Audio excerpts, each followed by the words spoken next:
I remember taking the bus. I used to like to take the bus a lot because I could stare at people through the window and you wouldn't even know.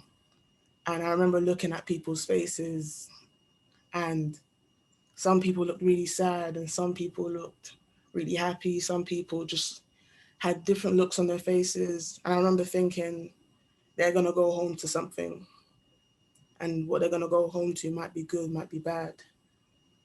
And it made me really upset knowing that everyone's going to go home to this whole big narrative that has so many collisions, just as Rox's one has. And it just made me think about the human condition as a tragedy because it's upsetting, but it made me start to just be more mindful about the people around me and realize that people are experiencing life just like I am.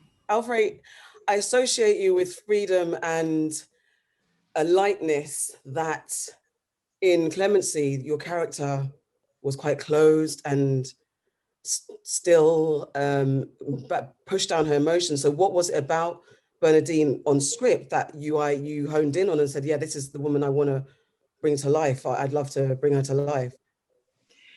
You know, I always like to do something that I either don't know how to do or that I haven't done. Because I feel like, first of all, we all know it is so hard to go there, to do the work, to go there, and you're all dressed and everybody's there to tell a story. So you really shouldn't go there unless you feel like, you know, I always feel like maybe there's something I can think of that somebody else may not think of. I'd much rather see a good actor doing her work than to go to work because it's just complicated. So that was one where I thought, oh, I've been doing things sort of outside, physically moving along. I was doing something that I actually just finished in the wilderness, you know, falling down in the forest and running around in a post-apocalyptic thing. And I said, okay, I want to challenge myself to get back to stillness, but stillness that speaks. The main reason was I met my filmmaker, Chinonye Chukwu, who is,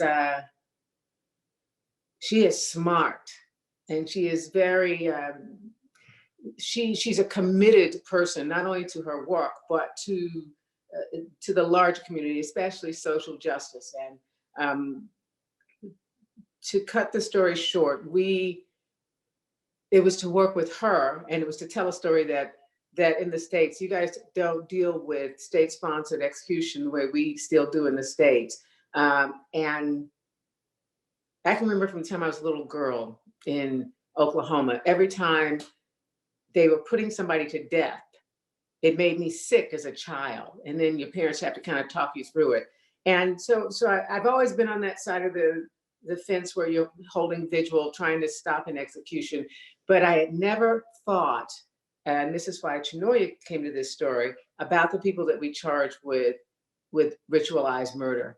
And so she took me on a prison tour of prisons in Ohio, and I met probably 5 women who were wardens, the director of corrections, all these people that do this. And they have a higher PTSD rate than people that do multiple tours of battles in Kabul or around the world. And we don't know their story. But it's the same with a lot of things. We charge people to do things, we pay. And when I say we charge them, if you pay in your taxes, if you're a citizen and you're not doing anything to counter it or to stand up and cry foul, then, you know, it's a stain. It's deeper than a stain on the soul of a society. And so I wanted that story to be out. How does it affect those people? And when I met the women wardens, it was like, one little girl says, ooh, you know what I want to do? I want to be a death row warden when I grow up. You know, is that little girl down at the creek pulling legs off of frogs? How do you get there? And I found out, which is another reason to be an actor, you have to keep learning till you drop, even if you're 90. And I learned that those people usually come out of mental health administration. They come out of social work. So they're the kind of sisters that would be in your book club or your church or your temple. And of the 8 women who are death row, who are wardens, even in maximum men security prisons in Ohio, the state that we visited for this, they 5 of them are sisters and 3 of them are Caucasian sisters. So I found out what it feels like to do that, and the kind of person. It doesn't take a person who relishes it. It takes a person who wants to create dignity and order in the midst of something that we as a society are charged to change, not them. But if it's going to happen, you got to have somebody that can walk those people, walk those people all the way through it.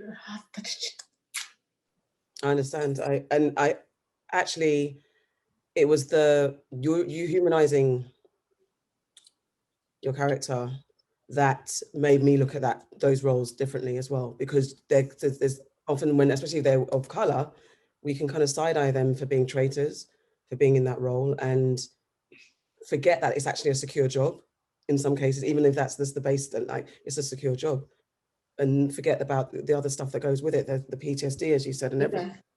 It's a lot. Thank you. So I'm calling you Rox. Bukky, I've said many times that the reason why Rox is so special is that it's one of the very few, if not the only film that captures inner city London through the young girl's experience, especially through the eyes of a Black girl. I don't even think we've got a British coming of age film from a Black girl's perspective at all that I can think of. And I said, when I watched it, my friends, I saw myself, I saw my friends, I watched my daughter, she saw herself, she saw her friends.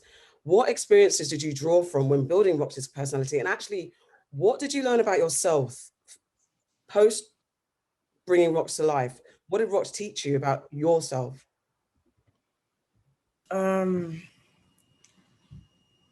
It taught me that I am emotionally unavailable.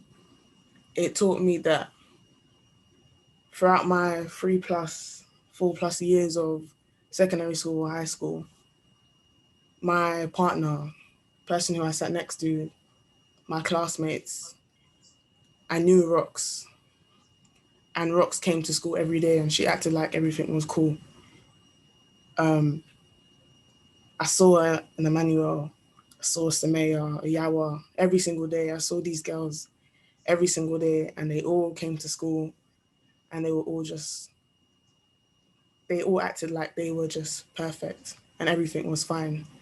And yeah, when approaching the character and trying to do all of that work, all the work that goes into approaching these characters, I realized that I was so close to this person. I knew this person.